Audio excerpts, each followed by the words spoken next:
One Ball State organization creating a closer community, how the Residence Hall Association is trying to help. Plus, another Ball State group is prepping Cardinals for the professional scene, how the student action team is providing them with interview-ready attire. Brian Laundrie found dead. What the FBI is still trying to learn as the investigation continues. And we have the latest COVID headlines. Well, it looks like our homecoming game will be cool and dry, but we do have unsettled weather coming in our direction as well. Have all those details coming up. Delaware County's only live television newscast from Ball State University's Unified Media Newsroom. You're watching NewsLink Indiana. Good evening. Thanks for being with us. I'm Alex Almanza. And I'm Anna Chalker, and we're going to start things off tonight with that cold weather I don't think any of us were expecting. No, I had to bring out my my heavy jacket for sure, but we're going to turn things over to Ryan Crump, who has the latest in weather. Ryan, how's it going? Well, I'm good, doing good, Zach. I'll just tell you one thing. Just look at those temperatures from this time yesterday. We were like in the 60s yesterday, but right now we're 11 degrees cooler than we are in Muncie at this time yesterday, 13 degrees cooler than we were at this time yesterday as well. So we are running much cooler than we were at this time yesterday. As you see, Muncie is 54 degrees. Kokomo's already down in the 40s, and Indianapolis is at 52 degrees at this hour. Now coming up, we're going to be tracking down a cool weekend. We also be tracking down some rain, and we also going to have some sunny Saturday. So we have all those details coming up. Thanks, Ryan. Ball LGBTQ+, hosted by the Residence Hall Association, is an environment created for students to feel safe and meet others within the LGBTQ+ community. RHA prepared a few activities for National Coming Out Month. Facility Director Andrew Vanisdal shares Ball LGBTQ+'s mission. Try to create an environment in which students could feel comfortable with a community of people that also understand, what they're going through in life. And students were also able to embrace who they are by writing on themselves. They even shared their coming out story by participating in Coming Out Stars. RHA Activities Director Jennifer Goss shared why she felt the event is needed. Idea, and then just wanted to have like a coming out event because coming out day was like during fall break, so we kind of just wanted to still embrace that. Ball LGBTQ+ provided an opportunity for students to hear and share stories from members of the community while also learning about how to become a better ally. Well, Student Action Team's Cardinal Closet is making a return. Cardinal Closet provides students with professional clothes for interviews or events. The clothing is donated from alum or staff members. Recently, they were given a grant to purchase necessities for the closet. Students can take 6 free items. The Cardinal Closet will be open next week, October 27th, from 4 to 6. I think it's a benefit because it gives students an opportunity to present themselves as maybe they want to be presented as, especially with like career fairs and things. Not everyone has access to go out and shop for new clothes. Not everyone has the money to go out and shop for clothes that look like this. And while campus life can feel like a reality TV show all on its own, one student organization is bringing the most popular primetime program straight to Ball State. Blake Chapman has more on Ball Viver. Lies, deception, and heartbreak. Lou. That's 3 Lou. But also celebration and satisfaction. Ball Viver, Ball State's survivor competition for Cardinals, is in the middle of production on its 2nd season. And right now, students are competing up and down campus in games that test their brawns and their brains, like a blindfold maze ending in a Scrabble puzzle. According to Ball Viver president Brenda Harder, that's a major departure from the way the pandemic affected the inaugural season. It was weird because I felt like it wasn't over. Like, the game wasn't over. We still wanted to meet, but like we weren't allowed to. But being able to be in like the private Zoom room and seeing who voted for who was exciting. Not everything about the creative process is glamorous, though. From weekly tapings to hours of editing, there's plenty of work that goes into a single episode, especially when most of the team is not media majors. Learning how to check out a tripod and video camera, the simple things that you take for granted, like just downloading things from an SD card to the computer. Being a math major, it was a big learning experience for me. Be that as it may, Harder and the rest of the crew are looking forward to sharing months of competition and a new champion, no matter who remains. So really, we want to bring people together that have an interest in Survivor, and even those that don't know what Survivor is. some people on our current cast, they just are a fan of reality shows. And there's no other organization like this on campus. Blake Chapman, NewsLink, Indiana. The second season of Ballviver is set to premiere next spring on the Ballviver YouTube channel. And it's Thursday, but homecoming week is far from over. Some events to still look forward to: the bed race, which will stream live right here on the NewsLink Indiana Facebook page, the parade, and of course, the homecoming football game Saturday afternoon. An update to a story NewsLink brought you last night. The FBI confirmed the remains found at a Florida reserve are Brian Laundrie's. The FBI said dental records confirmed the identification.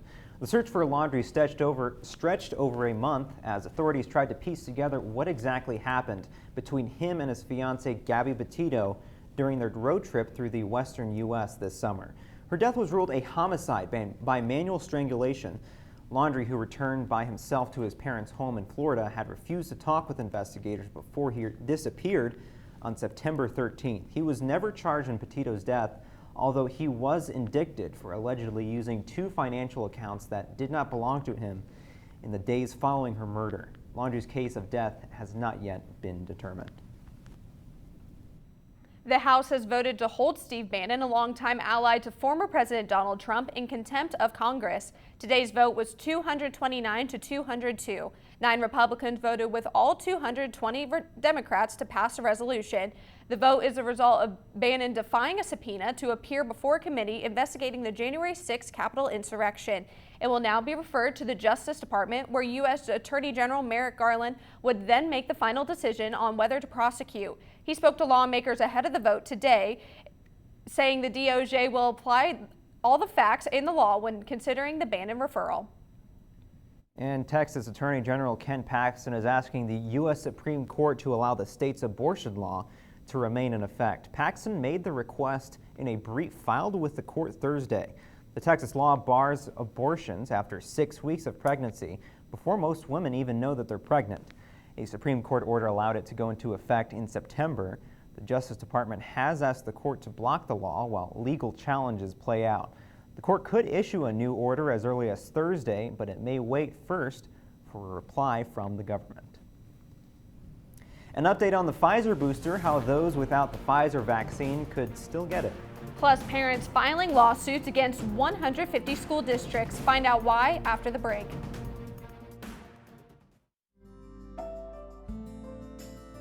Riding the bus is an easy thing to do. Last year, we carried 60,000 riders from the Ball State area. 50,000 of those were students.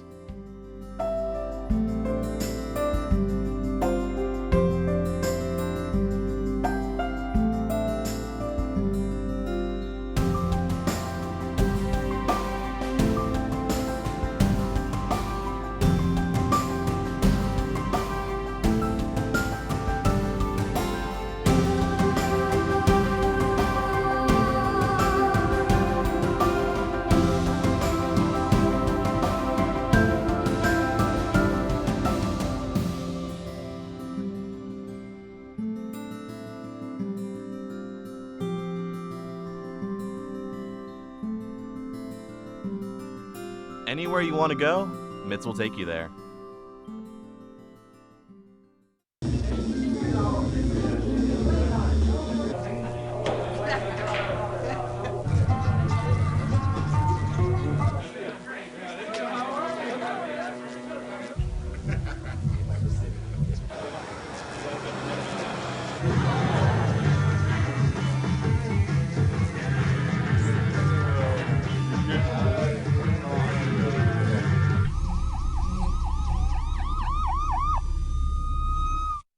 So, I just moved in with this family, and it's embarrassing. The little one, he likes to go outside and crawl around in the giant litter box. I don't know what he's doing. I mean, I was born and I knew how to use the litter box. Look at that. That's disgusting. Oh, poop already. You're making me nervous. Oh, okay, I can't look at this anymore. I really hope he grows out of this, for his sake. Welcome back. The number of Americans looking to boost their COVID-19 vaccinations is passing those getting their first-time shots. According to CDC data, there are 1.3 times as many boosters each day as there are first-time vaccinations, and that number can now go up. The push to get every eligible American vaccinated against COVID-19 continues. There is some growing concern over breakthrough infections. While health experts say authorizing boosters could help pave the way to end the pandemic, experts mention that boosters alone are not the solution. It is those first doses that matter most for community spread, for hospitalizations, and for death. It's not the boosters that are going to make the difference, it's those first doses of vaccine. With COVID-19 booster news, a booster dose of the Pfizer vaccine is highly effective against the deadly coronavirus. Today, Pfizer says in a phase 3 trial, they found the dose to be almost 96% effective. Pfizer conducted the trial during a time when the highly contagious Delta variant was prevalent. The trial included more than 10,000 fully vaccinated people. In September, the U.S. Food and Drug Administration authorized a booster dose of the vaccine, and yesterday it approved a mix and match approach, allowing those who got other vaccines to receive a Pfizer booster. A group of parents in Illinois have filed a lawsuit against nearly 150 school districts and public officials challenging mask and quarantine policies. Governor J.B. Pritzker issued an order over the summer requiring masks in school for everyone, regardless of your vaccination status. The parents argue that Illinois schools do not have the authority to mandate masks or quarantine without parental consent and an order from a local health department. Pritzker, the superintendent of the state's Board of Education, and the director of the state's health department are also listed as defendants in the lawsuit. Southwest Airlines says its recent meltdown cost the airline $75 million. Southwest warned investors to expect some hits to its revenue this quarter. It pointed to problems earlier this month that led to the cancellations of more than 2,000 flights. The company's revenue also suffered due to the pandemic. Southwest believes it lost $100 million in sales in August alone because of the surge, and $200 million in sales in September. Overall, third quarter revenue for the airline is down compared to pre-pandemic levels, but it's up 161% compared to a year ago. Now continuing in the clouds, the Federal Aviation Administration proposing longer rest times between shifts for flight attendants. The new rule would require many flight attendants receive at least 10 hours of time off before their next shift. Current rules require 9 hours, but can be reduced to 8 under certain circumstances. The rule would apply to those scheduled to work a shift of 14 hours or less. Scheduled shifts of more than 14 hours already require at least a 12-hour rest period. A group representing major airlines says the change would be expensive to implement. Airlines for America estimated industry-wide costs at $1 billion over 10 years. They also said under the plan, some flight attendants would need to work additional days to earn as much pay as they do under the current rules. And if you thought high home prices and competition among buyers were coming to an end, think again. The market cooled off a bit over the summer, but rebounded last month. Sales of existing homes were up 7% compared to the previous month. Sales were down 2.3% from a year ago, but that was during the pandemic-driven surge. With low inventory getting worse, prices continue to climb. The median sale price for existing home is $352,800, up 13.3% from last year. That marked 9.5 years of year-over-year price increases. One of the country's leading electric automotive companies reported record earnings Wednesday and did so despite the supply chain backups. Tesla reported that operating earnings, are up 30% and now sit at $2.1 billion. This is the 6th quarter in a row that Tesla has posted record earnings, and it comes as the auto industry deals with a shortage in computer chips and other raw materials.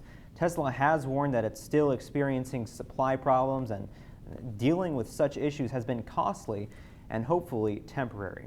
And we were talking about spooky weather. I think I mentioned this last year. It's enough to send shivers down your spine. Yes, it really is. Ryan, what can we be seeing? Well, we're going to be seeing some much cooler temperatures out there the next week. But right now, we're just going to be doing some dry weather. We have all those details coming up in our full forecast.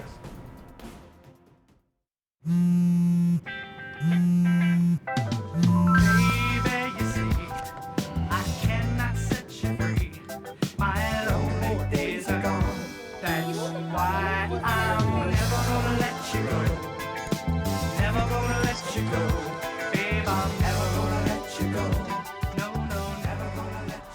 Here you go. Thank you. Thank you.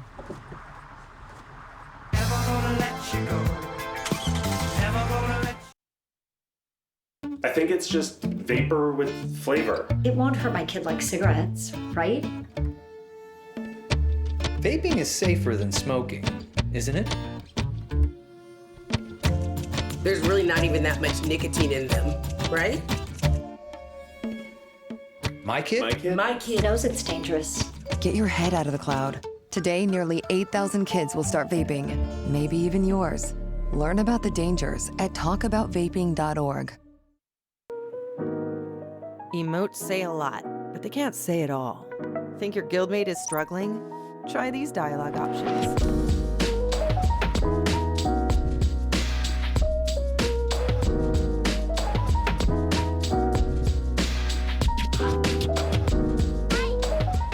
Go beyond emotes. Check in with your guildmates at seizetheawkward.org.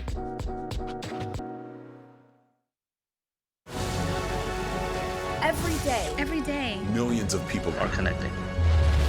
And even though we're overcoming obstacles, watching each other's backs, and banding together, we should still make an effort. To get to know each other on a deeper level. Father, cosplayer, mentor, actor.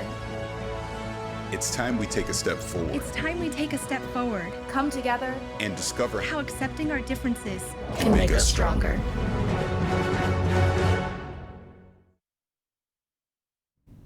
Welcome back. Now, Ryan, can we get a check of that weather? Yes, we can, and we can certainly get a check of that weather. You can see, look at our temperature today. It was 67 degrees for a high. But temperatures have been actually falling as we've been going throughout the day. Right now, we are currently sitting in the 50s in most of our Indiana Vigo area. 54 degrees in Muncie, 52 degrees in South Bend. Lafayette is sitting at 50 degrees at this hour. Now look at those temperature changes from this time yesterday. We are sitting at much cooler than we were at this time yesterday. Shelbyville is at 10 degrees cooler. Indianapolis is at 10 degrees cooler than this time yesterday. And Bloomington is at 11 degrees cooler than we were at this time yesterday. And that's going to likely be the common thing as we go through next week. Now take a look at this radar. We have some clouds going through the area right now. That's because of the result of a cold front that's been coming through our area. But the secondary cold front is going to also come through our area as well tonight. This is going to bring us clouds in the area, and basically it's going to keep our temperatures down as well. Now take a look at we also have the wind gusts that's been an issue as well. We have current winds at 12 miles an hour in Indianapolis, and Muncie is at 15 miles an hour as well at this hour. Now take a look at the weather for tonight. 47 degrees will be our low. Now the winds coming out of the west at 10 to 20 miles an hour. Now we'll take a look also at tomorrow morning when we go into class as we go through a pre-homecoming weekend. 50 degrees will be our temperature at 9 o'clock, but we're only going to warm up to around about 53 degrees at 5 o'clock. It's much cooler than we were sitting at this time yesterday. Now speaking of homecoming, look at this. We got 50, but we're going to be at 56 degrees for that bed race tomorrow. 59 degrees for the homecoming game against Miami, Ohio.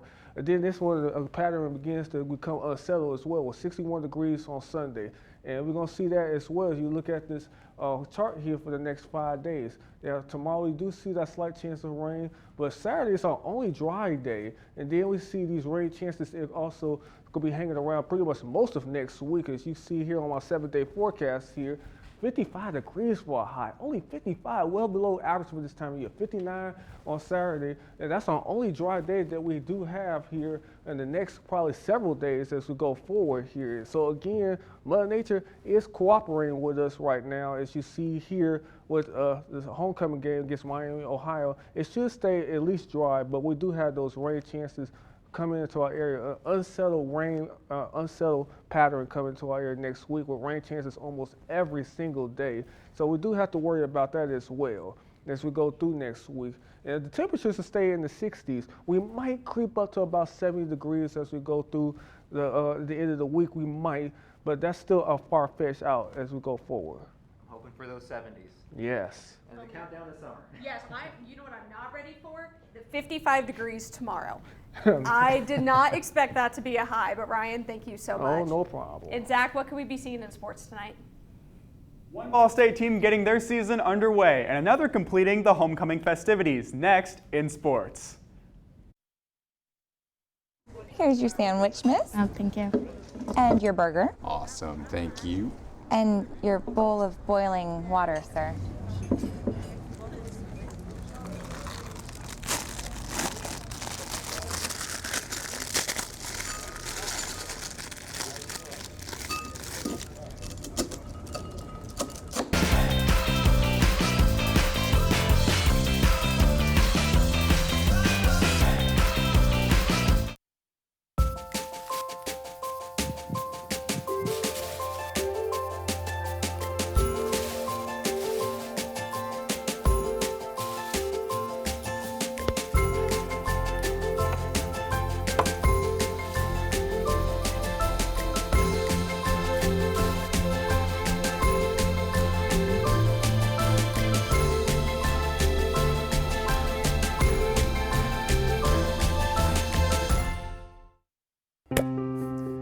After retiring from the NFL, I've been able to spend a lot more time coaching my daughter's basketball teams. It's something I love to do. Through our games and our tournaments, we see all types of coaching, good and bad. And it begs the question, do we really know who's coaching our kids? Do they have the proper training and screening it would take for me to be comfortable with my daughters playing for that coach?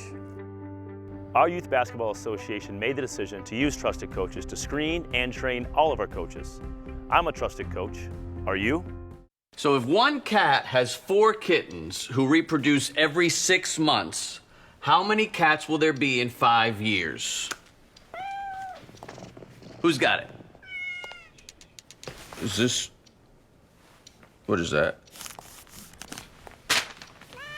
Seriously? Who threw that? Cats are terrible at math, but they sure do multiply. Please spay, neuter, and adopt. The solution is 10. Welcome back to NewsLink Indiana. I'm Zach Greer with sports. Ball State women's basketball looking to shoot their shot November 3rd for their first game of the season against the Mighty Oaks of Oakland City University. NewsLink Indiana's Joey Moore got in touch with head coach Brady Salee to hear his thoughts on the upcoming season. Let's hope it's historic, right?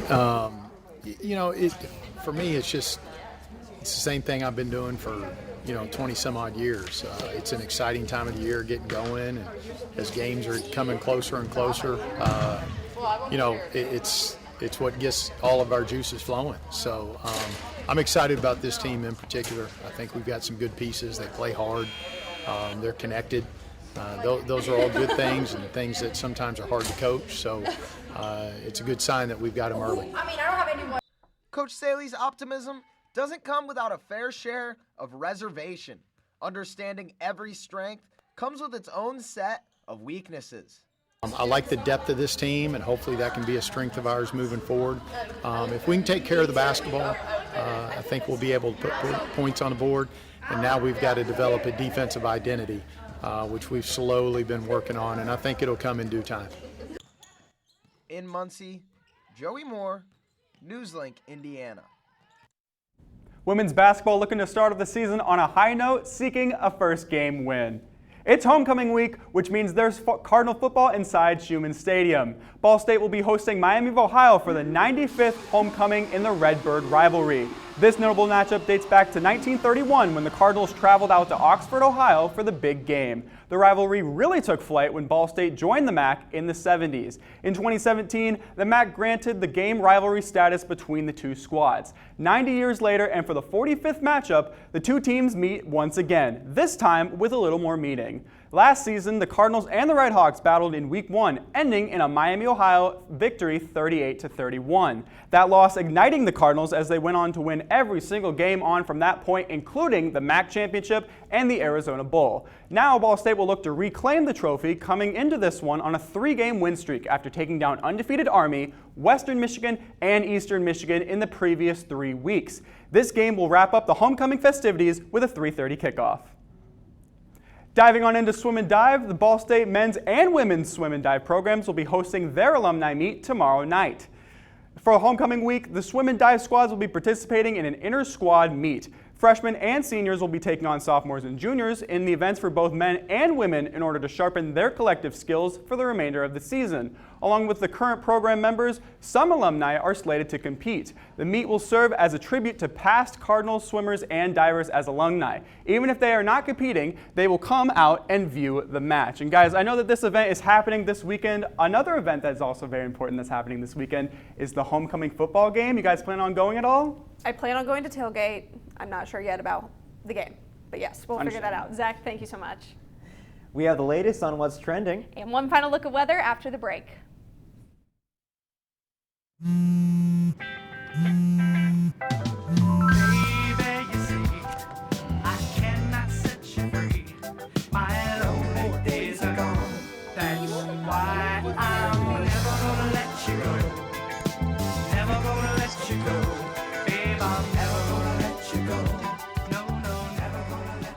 Here you go. Thank you. Thank you. Thank you.